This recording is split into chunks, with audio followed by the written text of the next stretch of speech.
दास दास म्हणता माते कशाचे भय रामा जाईन ज्या स्थळी सुख घना होईल तेथे जय रामाया भुवनात्रयी तुझ विणा नाही दुजा तारक रामा तू सकलार्थ पूर्ण करीशी तो तात मी बालक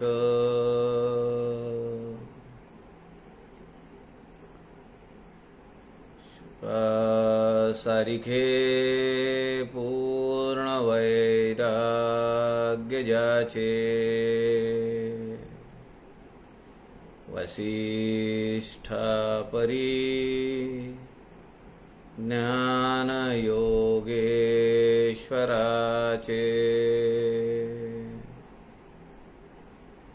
कवी वाल्मिकी सारिखा मान्य ऐसा नमस्कार माझा सद्गुरु रामदासा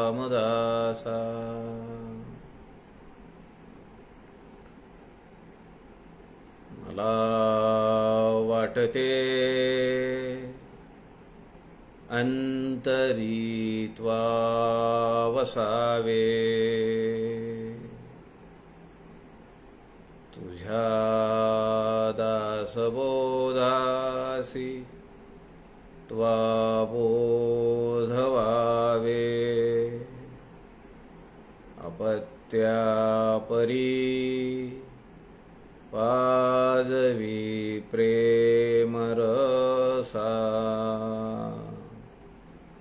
महाराजया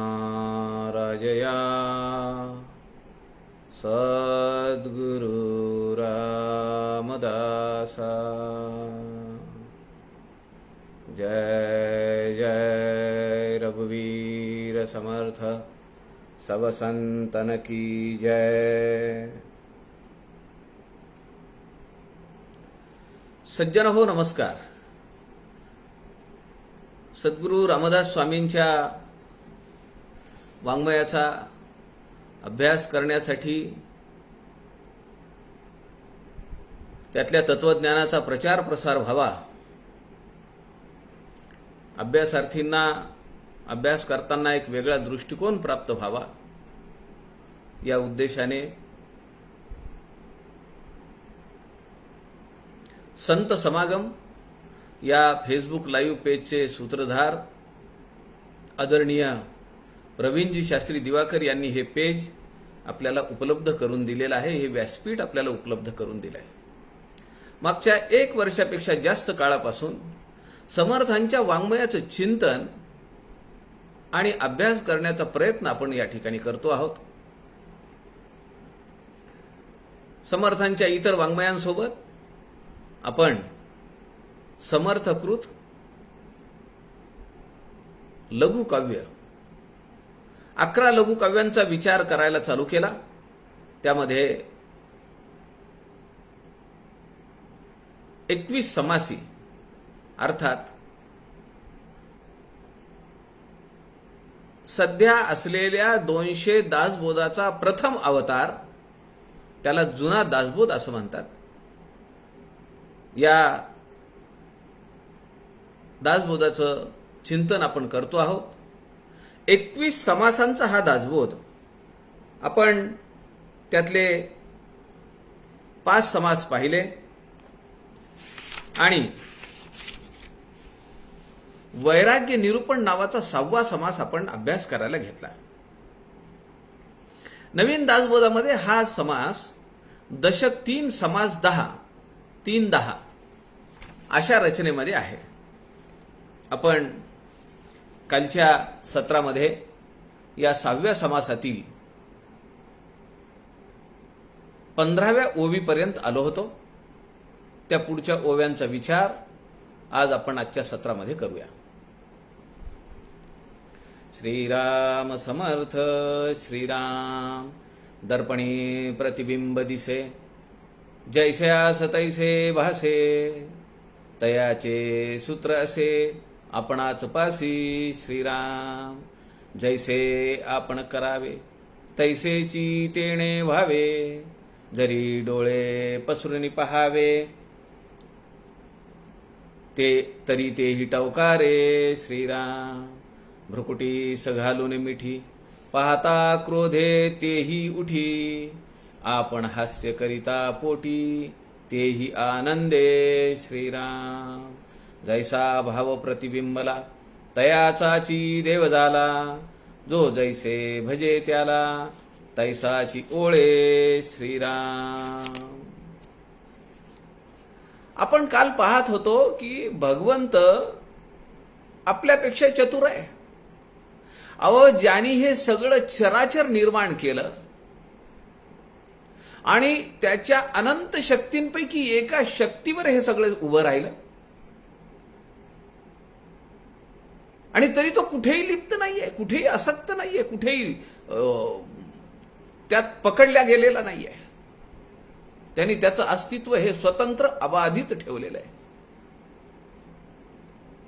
आम्हाला आमच्या जीवनामध्ये असं काही करता येईल का? काही अंशाने आम्ही जर त्याचे अंश म्हणत असू, खरं आहे ना, आपण एका दृष्टीनं काय म्हणतो, अहम ब्रह्मास्मी, परब्रह्म म्हणजे मी आहे, मी त्याचा अंश आहे. एक पोतं साखर आहे आणि त्यातली 1 किलो साखर बाहेर काढली. जे गुणधर्म फिजिकल, केमिकल, ऑर्गॅनोलेप्टिक, ज्या काही पॅरामीटर्स आहेत, फिजिकल म्हणजे दिसायला कशी आहे, खडे आहेत, क्रिस्टलाइन पावडर आहे, व्हाईट कलर आहे, वॉटर सोल्युबल आहे. ऑर्गॅनोलेप्टिक टेस्ट काय आहेत, गोड लागतीये. जसं त्या पोत्यातल्या साखरेचे हे गुणधर्म आहेत, तसे 1 किलो साखरेचे सुद्धा सगळे गुणधर्म तसेच असले पाहिजे का नाही? फरक कुठे? ती 100 किलो आहे, ही 1 किलो आहे. मला तुम्ही सांगा, जर भगवंताला हे जमत असेल आणि जर भगवंताची अंश मानत असू, तर आम्हाला सुद्धा असं करता आलं पाहिजे का नाही? आम्ही आमची सृष्टी विकसित केली आहे, आम्ही आमचा प्रपंच उभा केलाय. बायको, मुलं, सुना, नातू, पंतू सगळे आहेत त्यात. हे सगळं उभा करून मग त्यात आमचे आप्तस्वकीय आहेत, मित्र आहेत, मैत्रिणी आहेत, जीवलग आहेत, सखे आहेत. पण यातून आम्हाला कधीतरी बाहेर निघता येईल का? नाही जमणार तेवढं. 100% त्या 99 किलो साखरेसारखं वजन नाही येणार, पण 1 किलोचं वजन, त्या वजनापुरत्या त्या अंशाने तरी आम्हाला बाहेर निघता येईल का? तो जर भगवंत तसं करू शकतो, आम्हाला का नाही जमत? पण मुळात आम्ही प्रयत्नच करत नाही, कारण आम्हाला त्या दलदलीतच बरं वाटतं. शेणातल्या किड्यांना तुम्ही जर बाहेर आणलं तर चालेल का? मी परवा आपल्याला सांगितलं, रवींद्रनाथ ठाकूरांनी सांगितलेली कथा आहे ती, रामकृष्ण परमहंसांनी, कोळीनींची कथा. त्यांना झोप येईना ना फुलवाल्याच्या दुकानामध्ये. फुलांचा जाई जुई, गुलाब, निशिगंध, चाफा, या सगळ्या फुलांचा वास त्यांना झोप येऊ देईना. शेवटी डालीतल्या माशांवर पाणी टाकलं आणि त्या डालीच्या मध्ये तोंड घालून त्या झोपी गेल्या. आमचा स्वभाव असा आहे. मागे मी त्या गुरूंची पण आठवण सांगितली आपल्याला, की जो पुढच्या जन्मामध्ये वराह म्हणून जन्माला आला, पण जेव्हा शिष्य मारायला गेले तेव्हा त्यांनी ओरडून सांगितलं, अरे नको, मारू नको, माझे इथले भोग संपले की मी पुनर्जन्माला जाईन, दुसऱ्या जन्माला जाईन, मला आत्ता मारू नको, कारण मला इथं बरं वाटतंय. आमची अवस्था अशी आहे. भगवंत महाचतुर आहे. तुमच्या मनात किती आस्था आहे, तुमच्या मनात किती त्याच्याबद्दल श्रद्धा आहे, तळमळ आहे, कळकळ आहे, त्याला बरोबर लक्षात येतं. म्हणून समर्थ म्हणतात, नवल तयाचे कौतुक जैशास तैसा. जसा पुढचा साधक आहे तसाच भगवंत सुद्धा त्याला ट्रीट करतो. नवल तयाचे कौतुक समर्थ म्हणतात. याचं मोठं आश्चर्य वाटतंय. जरी भाव असला माईक तरी देव होय महाठका. काय शब्द वापरलाय. आपण जर फसवेगिरी करायला लागलो, अहो तो तर आपला बाप आहे ना. केवळ आपलाच नाही तर या सृष्टीला ज्यांनी जन्माला घातलंय असा महाबाप आहे तो. त्याला माहिती नाही का. म्हणून समर्थ म्हणतात, थोडा जरी मनात किंचित न्यूनपणा आला, जैसे जयाचे भजन तैसेची दे समाधान. भाव होता किंचित न्यून, भाव म्हणजे श्रद्धा. त्याच्या प्रती आमच्या अंतःकरणातली थोडी जरी श्रद्धा कमी झाली, तो सुद्धा म्हणतो अच्छा ठीक आहे, बस तिकडेच. तो निघून जातो. समर्थ पुढे म्हणताय, दर्पणी प्रतिबिंब दिसे, दर्पणी प्रतिबिंब दैसे जैस्यास तैसे भासे. तयाचे सूत्र असे आपणाच पासी. जैसे आपण करावे तैसेची तेणे व्हावे. जरी डोळे पसरून पहावे तरी तेही टावकारे. भ्रुकुटीस घालून मिठी, पाहता क्रोधे तेही उठी. आपण हास्य करिता पोटी तेही आनंदे. सज्जन हो, मला या ओव्या वाचत असताना उन्हाळ्याच्या दिवसांमध्ये नांदेडला किंवा इतर गावातही ते प्रदर्शन जात असणार आहे. अनेक खेळ त्यामध्ये असतात. झोके असतात, ते राहट गाडगे असतात, मोठे राहट पाळणे असतात. त्यामध्ये एक खेळ असतो. एक खेळ म्हणजे काय, त्या दालनामध्ये, त्या तंबूमध्ये काही आरशे लावलेले असतात आणि बाहेर काय चाललेलं असतं, नुसता हसण्याचा आवाज रेकॉर्ड केलेला तो माईकवर सोडलेला असतो. आणि तो माणूस सांगत असतो की या पहा, तुम्ही सुद्धा पोट भरून हसाल. आनंद नगरी. बरोबर. मला त्या प्रसंगाची आठवण मला होते.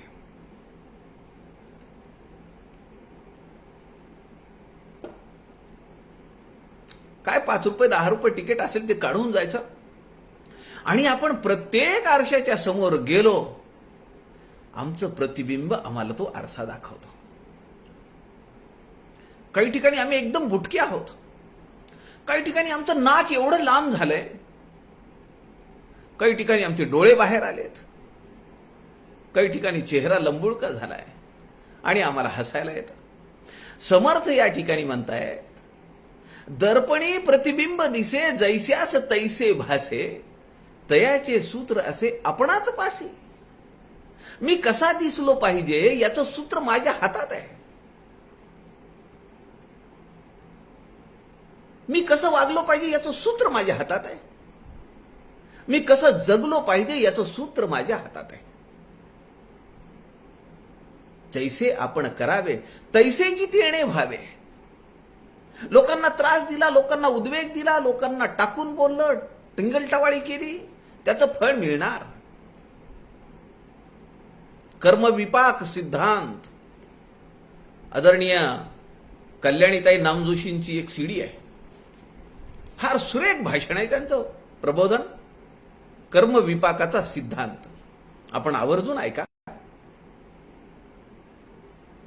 समर्थ या ठिकाणी म्हणतात, जैसे आपण करावे तैसेची तेणे व्हावे. जरी डोळे पसरून पहावे तरी तेही टावकारे.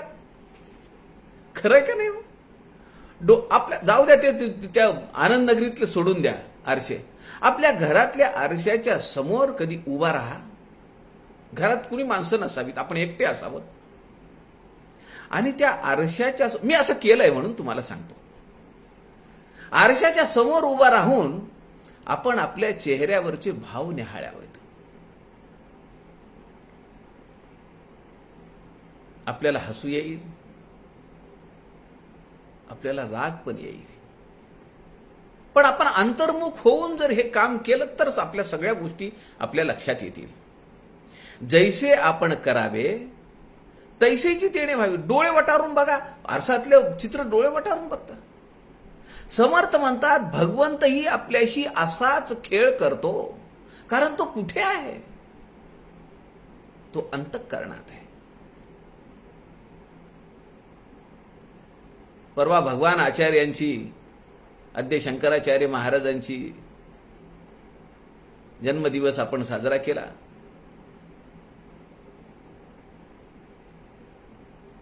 चांडाळ, लहान बालक, कुत्रा, साधू, पंडित या सगळ्यांमध्ये एकच आत्मतत्व विकसित झालेलं आहे. याची प्रचिती त्यांना स्वतः भगवान शंकरांनी दिली ना चांडाळाच्या रूपात. रस्त्यातून बाजूला हो, मला तुला स्पर्श न करता पलीकडे जायचंय. तो चांडाळ विचारतो की कुणाला स्पर्श होतो म्हणजे काय होतंय, कोण वाटतो,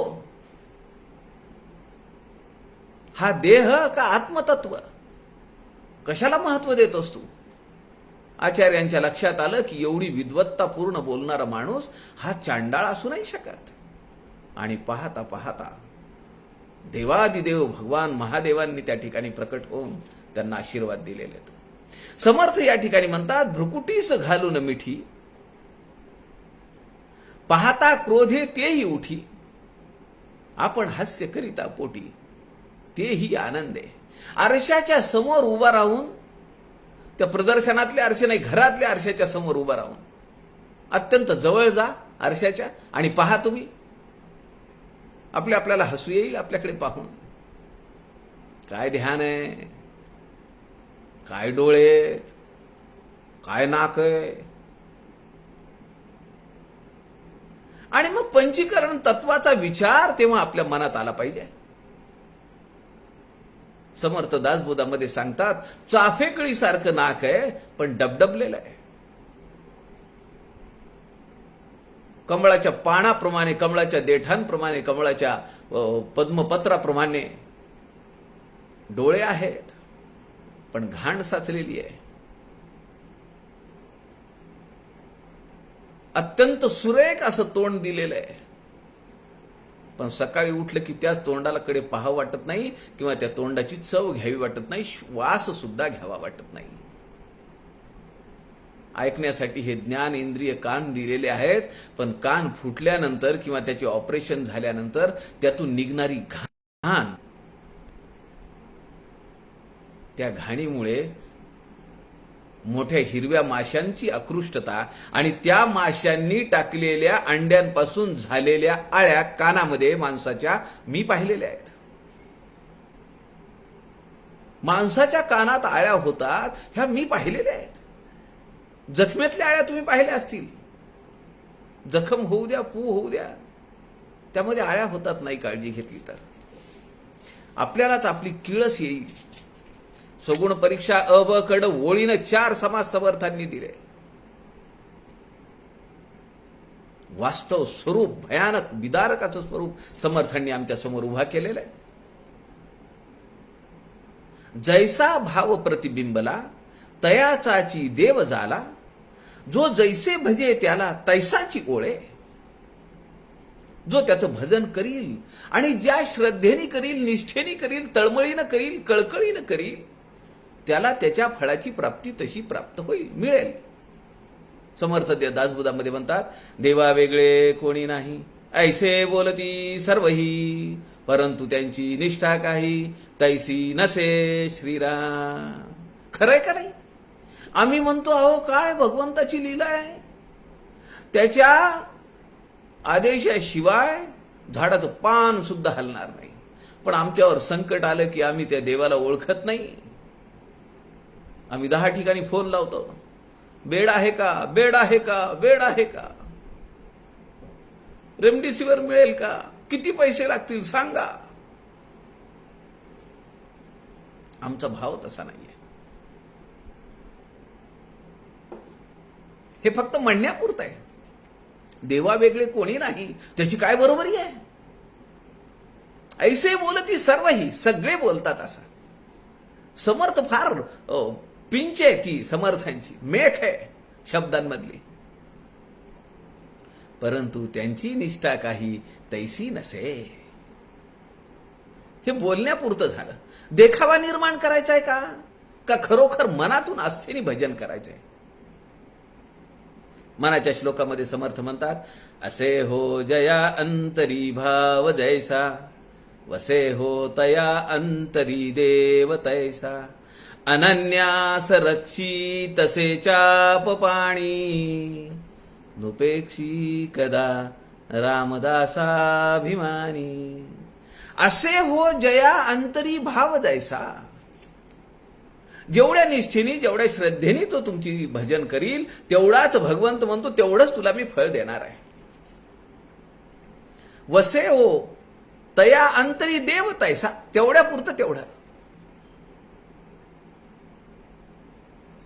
अनन्यास रक्षी तसे चाप पाणी. पण जे शरणागत आहेत, जे अनन्य भक्त आहेत,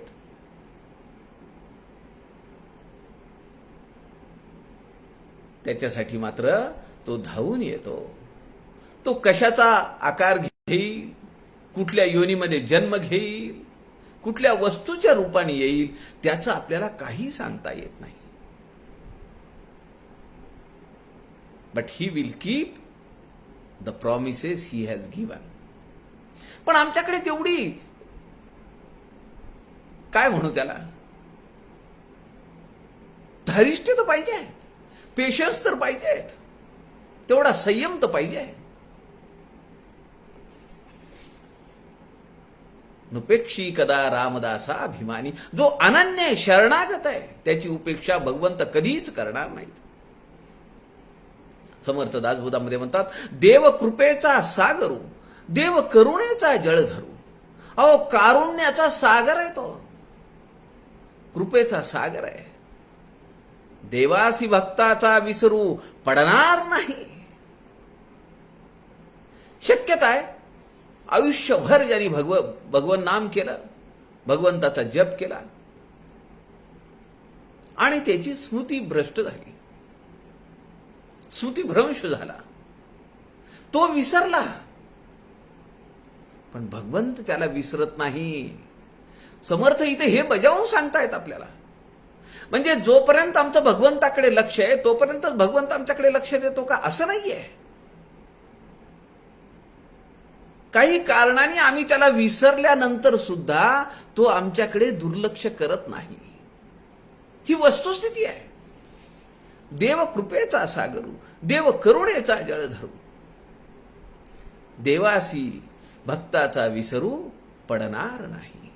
तो कधीही विसंबत नाही, कधी आपल्या भक्ताची उपेक्षा करत नाही.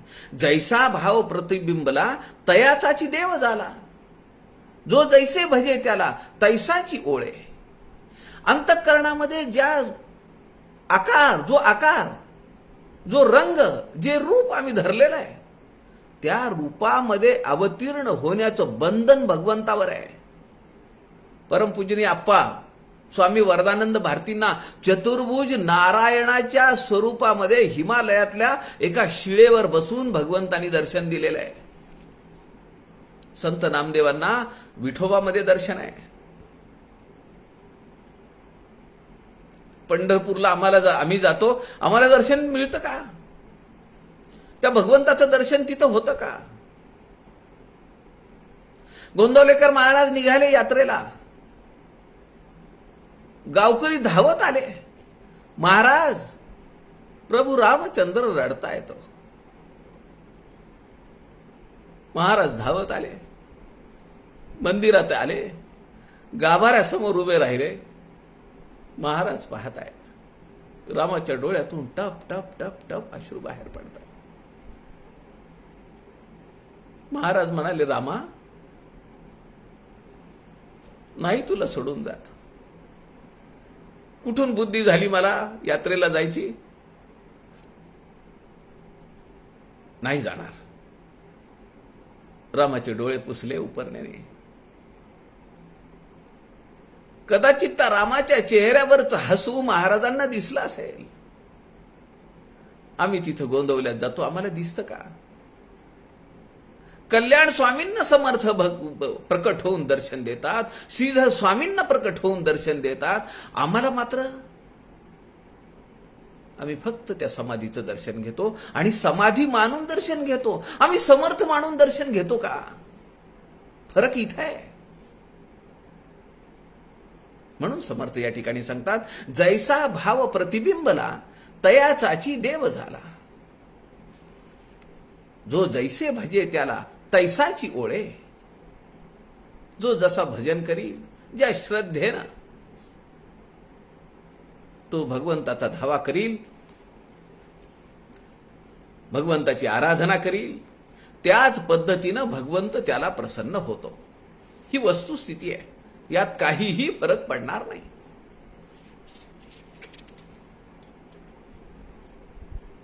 समर्थ भगवंताचं चातुर्य आम्हाला समजावून सांगताय. आमची निष्ठा किती आहे त्यावर आम्हाला तो त्याप्रमाणे दर्शन देतो. आम्ही काय करतो की त्या आमच्या आरशातल्या त्या चेहऱ्याला पाहतो. गालिबचा एक शेर आहे, सुरेख आहे. जिंदगीवर एक भूल मैं करता रहा, जिंदगीवर एक भूल मैं करता रहा, धूल चेहरे पे थी आईना साफ करता रहा. काही उपयोग आहे का? सगळे दोष माझ्या भरलेले आहेत आणि मी असं म्हणतो की दुसऱ्यांना माझ्यातले दोषच का दिसतात? मी ते दोष काढत नाही. जानामि धर्मम नचमे प्रवृत्ती. मला धर्म माहिती आहे, सदाचार माहिती आहे, शास्त्र काय सांगतंय ते माहिती आहे, पण मी तसं वागत नाही. जानामि अधर्मम, हे चुकीचं आहे, हे निंद्य आहे, हे त्याज्य आहे, हे शास्त्र विरहित आहे, वेदांच्या विरुद्ध आहे, हे मला माहिती आहे. जानामि अधर्मम नचमे निवृत्ती. मी त्यातून निवृत्त होत नाही. मला ती गोडी सुटत नाही. क्षणिक सुखासाठी, क्षणिक विषयांसाठी मी आसुसलेला आहे. मी त्यातून बाहेर पडत नाही. मग मी काय करतो की मी लोकांना सुख सांगायला जातो की मी किती चांगला आहे, मी मला चांगलं म्हणा, चांगलं म्हणा. आईना साफ कर रहा था पूरी जिंदगीभर, पण लक्षातच आलं नाही ती धूळ जी पडलेली आहे, ते डाग जे पडलेले आहेत ते आरशावर नाही आहेत, ते माझ्या चेहऱ्यावर आहेत. हे आमच्या लक्षात आता तरी येतंय का नाही? वयाची 50 झाली, 60 आली, 60 झाली, 70 आली. अमृत महोत्सवाच्या कार्यक्रमाचं नियोजन लोक करतायत आणि तरी आम्ही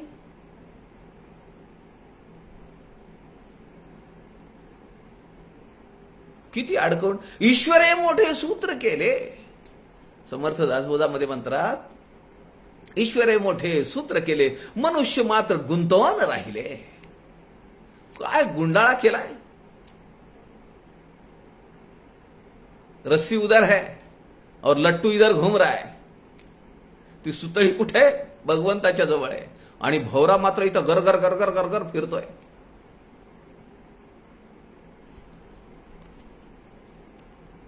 आपण ज्या भावनेने भगवंताकडे पाहू, ज्या तळमळीनं, ज्या श्रद्धेनं त्याचा धावा करू, तसा तो आपल्याला येतो.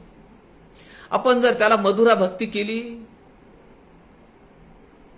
मीरेसारखा तो हृदयामध्ये घेऊन ठेवी. आम्ही जर त्याचं दास्यत्व केलं, हनुमंतासारखं तो जवळ ठेवील आणि आम्हाला म्हणेल की अरे मी किती जन्म घेतले तरी तुझे उपकार नाही फेडू शकणार. दास्य भक्ती, वात्सल्य भावानी. आपल्याला माहिती आहे ठाकूरांनी किती दिवस अशा भक्ती केलेल्या आहेत. परमपूजनीय रामकृष्ण परमहंस हे इतिहासात एकमेव उदाहरण आहे. असं मधुरा भक्ती केली त्यांनी, साडी नेसून राहिले. त्यांचं चरित्र असं सांगतं की त्या भावावस्थेत असताना त्यांच्या छाती सुद्धा त्यांची वाढली. अहो, एवढंच नव्हे,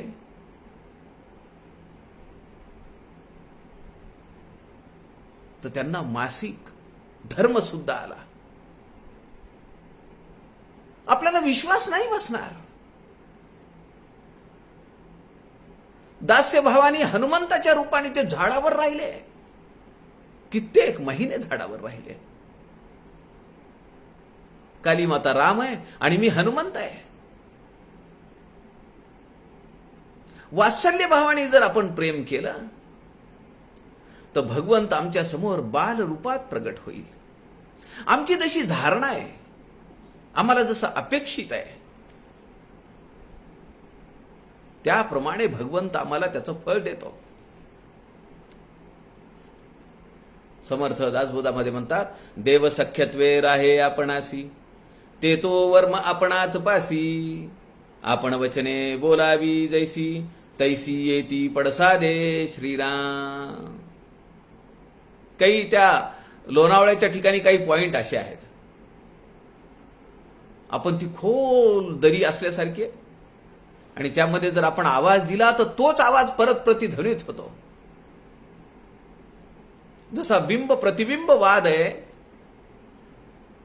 तसा तो ध्वनी सुद्धा परत तसाच येतो. अरे म्हणलं का खालून आवाज येतो, अरे अरे अरे. समर्थ या ठिकाणी म्हणतायत, आपण वचने बोलावी जैसी, तैसी येती पडसादे. त्याचं उत्तर तसंच येतं. जैसे जयाचे भजन, तैसाची देवही आपण. म्हणून हे अवघे जाण, आपणाच पासी श्रीराम. शेवटी काय, सगळं फिरून फिरून कुठे येतं, माझ्याकडे येतं. मी कसा आहे,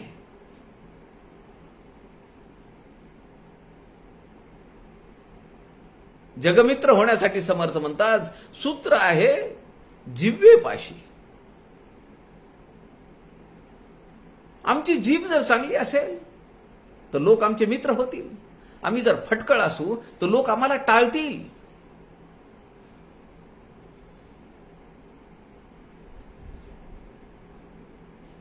पुढे समर्थ म्हणतायत, भावे परमार्थाची या वाटा, वाहती भक्तीची या पेठा. भरला मोक्षाचा चोहटा, सज्जन संगे श्रीराम.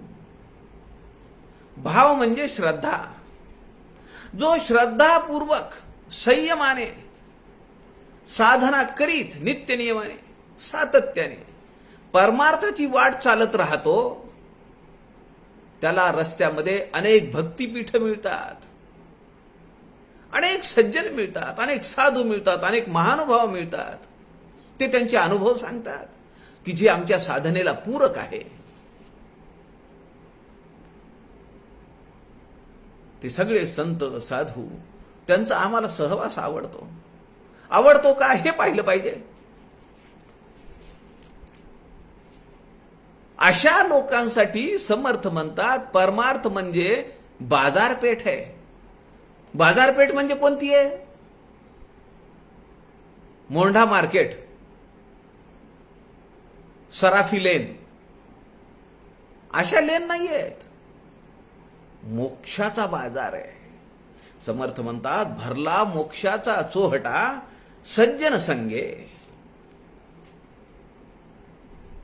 या ओवी क्रमांक 20 पासून या समासामध्ये समर्थांनी भक्ताची लक्षणं, त्या भक्ताचं महत्व सांगायला सुरुवात केली आहे. आत्तापर्यंत जे आपण ओव्या पाहिल्या त्यामध्ये आम्ही ठग झालो तर भगवंत महाठग आहे, आम्ही फसवेगिरी करायला लागलो तर तो दरावडा घालतो. मग असा एक मार्मिक, पण ते वास्तव आहे, त्याचं विवेचन समर्थांनी केलं. या 20व्या ओवीपासून समर्थ आम्हाला त्या भक्ताचं लक्षण सांगतायत. भावे भजनी जे लागले ते ईश्वरी पावन झाले. भावार्थ बळे उद्धरिले पूर्वज तेही श्रीराम. आपण स्वये तरले जनासही उपेगा आले. कीर्ती श्रवणे झाले अभक्त भावार्थी श्रीराम. धन्यतयांची जननी जे लागले हरिभजनी. तेहीच एक जन्मजनी सार्थक केला श्रीराम. तयाची वर्णू काय थोरी जयाचा भगवंत कैवारी. कासे लावून उतरी पार दुःखाचा श्रीराम. बहुता जन्माचे शेवटी जेणे चुके अटाटी. तो हा नरदेह भेटी करी भगवंती श्रीराम. भक्ताचं लक्षण समर्थ सांगतात, त्याचं स्वरूप समजावून सांगतात. भावे भजनी जे लागले अशा परमार्थाच्या वाटेवर साधना करीत नित्यनेमाने नेटाने सातत्याने संतांच्या सहवासात येत जे या परमार्थ मार्गावर चालतात ते ईश्वरी पावन झाले. ईश्वरासारखे पवित्र झाले, ईश्वरासारखे शुद्ध झाले. सगळे दोष निघून गेले. विषय तो झाला त्यांचा नारायण. आता काही राहिलं नाही. भावार्थ बळे उद्धरिले पूर्वज तेही. फार महत्वाची ओवी आहे.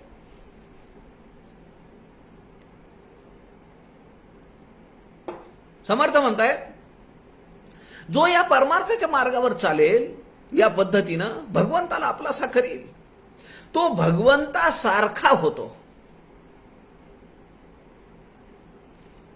समर्थांनी सद्गुरु स्तवनामध्ये काय सांगितलं? परीस लोखंडाच्या तुकड्याला सोनं करील, काय विशेष आहे? पण ते लोखंडाचा तुकडा जे सोनं झाले त्याचा जर स्पर्श पुन्हा लोखंडाला केला तर त्याचं सोनं नाही होत. पण संतांचं कसं आहे, सद्गुरूंचं कसं आहे?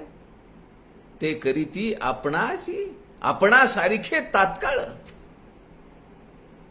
आम्ही बिघडलो तुम्ही बिघडा ना, अशी अवस्था येते. समर्थ म्हणतायत की जो अशी साधना करील त्याचा जन्म उद्धरून जाईल. यात विशेष काय आहे? तो त्याच्या पूर्वजांना सुद्धा उद्धरून नेतो. काय बळ आहे साधनेमध्ये, परमार्थामध्ये. केवळ आम्ही आमचं वैयक्तिक जीवन आम्ही विकास नाही करू शकत, आम्ही त्याचा मोक्षाप्रत नाही घेऊन जाऊ शकत. एवढंच नव्हे, आम्ही आमच्या पूर्वजांना सुद्धा उद्धरून घेऊन जाण्याचं सामर्थ्य आम्हाला परमार्थाची वाट मिळवून देते. आपण स्वये तरले या भवसागरातून स्वतः तर तरुण जातात, जनासही उपेगा आले. कीर्ती श्रवणे झाले अभक्त भावार्थी. धन्यतयांची जननी जे लागले हरिभजनी. तेहीच एक जन्मजनी सार्थक केला. मला या 3 ओव्या वाचत असताना परमपूजनीय सुनील दादा चिंचोळकरांची खूप आठवण येते. आपण कालपासून समर्थ व्रती नावाचं एक व्यासपीठ तयार केलंय, जे प्रपंचामध्ये परमार्थामध्ये समर्थ आहेत, इहत्र आणि परत्र साध्य करण्यात मग्न आहेत, साधनेमध्ये निरंकुश चाल करत आहेत, परमार्थाची वाट ते सहजपणे चोखाळीत आहेत, अशा अर्थाने समर्थ. आणि हे काम ज्यांनी आपल्या जीवनाचं व्रत म्हणून घेतलंय, एक पुण्य कर्म म्हणून घेतलंय, या जीवनाची इतिश्री म्हणून घेतलंय,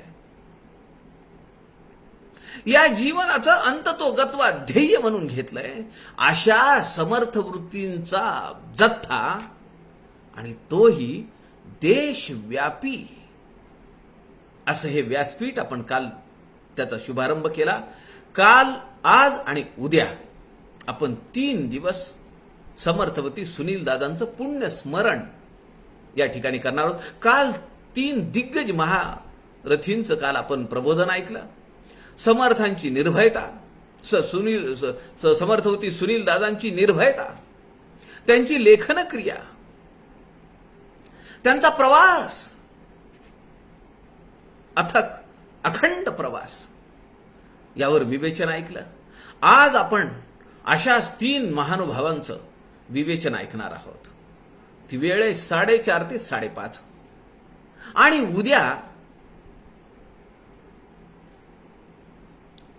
उद्या आपण बंगाल, आंध्र प्रदेश, कर्नाटक, मध्य प्रदेश, महाराष्ट्र अशा वेगवेगळ्या भागातल्या पण काही निवडक समर्थ भक्तांच्या आठवणी सुनील दादांच्या त्या आपण उद्या ऐकणार आहोत 4:30 ते 5:30च्या दरम्यान. मला या ओव्यांमध्ये सुनील दादांची का प्रकर्षाने आठवण येते. भावे भजनी जे लागले ते ईश्वरी पावन झाले, भावार्थ बळे उद्धरिले पूर्वजतेही, आपण स्वये तरले. या संसार दुःखातून कधीही सुनील दादांना वाईट वाटलेलं नाहीये. किती घोर संकट आली हो. काल आपण पाहिलं त्यांचा प्रवास सायकल पासून स्कूटीवर आला, स्कूटीवरून स्वतःच्या गाडीपर्यंत आला. पण माणूस किती साधा.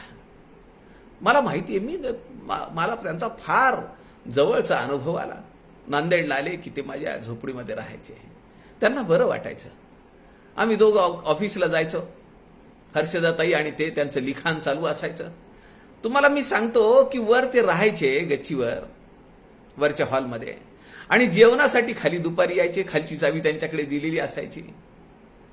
त्यांना जर एका दिवशी समजा 2-3 धोतर आले, लोक बोलवायचे, आमच्याकडे चला, आमच्याकडे चला. 2-3 धोतर आले, शर्टाची कापड आली तर ते निघताना माझ्या गळ्यात घालून निघायचे. आमच्या अक्का वेलणकर, परमपूजनीय अक्का स्वामी वेलणकर, एक साडी अंगावर, एक लुगडं पिशवीमध्ये, 3रं लुगडं आलं की पहिलं काढून कुणाला तरी भेट देणार. किती जीवन सामान्य आहे. पण ही सामान्य माणसं दिसत असली तरी त्यांचे व्यक्तिमत्व जे आहे ते असामान्य होते. ती आम्हाला कधी समजली नाहीत.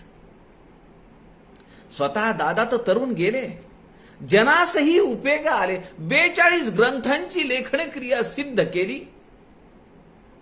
तुमच्या माझ्यासारख्या अनेक समर्थ भक्तांना, समर्थांच्या वाङ्मयाचा अभ्यास करणाऱ्या साधकांना या ग्रंथांचा उपयोग होतो.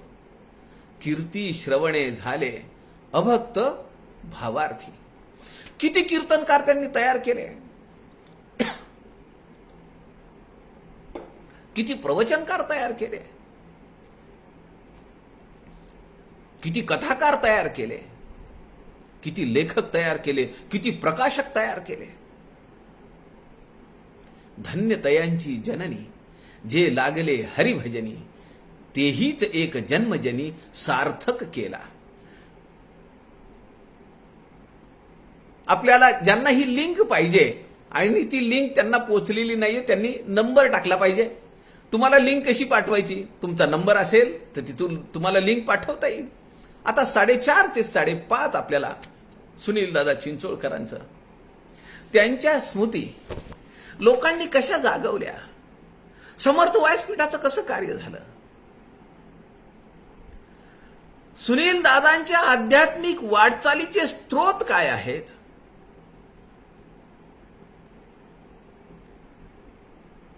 आपण तो कार्यक्रम 4:30 वाजता पाहायचा आहे, अनुभवायचा आहे, साक्षीदार व्हायचंय. आणि हा जो समर्थ वृत्ती ग्रुप तयार झालेला आहे, सज्जन हो, समर्थांच्या साक्षीनं सांगतोय, पुढच्या 6 महिन्यात आपले आदरणीय श्री श्रीरामजी रोडे, त्यांचे चिरंजीव श्री श्रीधर रोडे यांच्या सहकार्याने आणि आपल्या सगळ्या समर्थ भक्तांच्या सहभागाने समर्थ व्रती हा ग्रुप देश पातळीवर ग्रुप होईल. एकमेव समर्थ संप्रदायाचा अखिल भारतीय पातळीवर कार्य करणारा एक व्यासपीठ तयार होईल. त्यासाठी तुमचा सगळ्यांचा सहभाग आवश्यक आहे.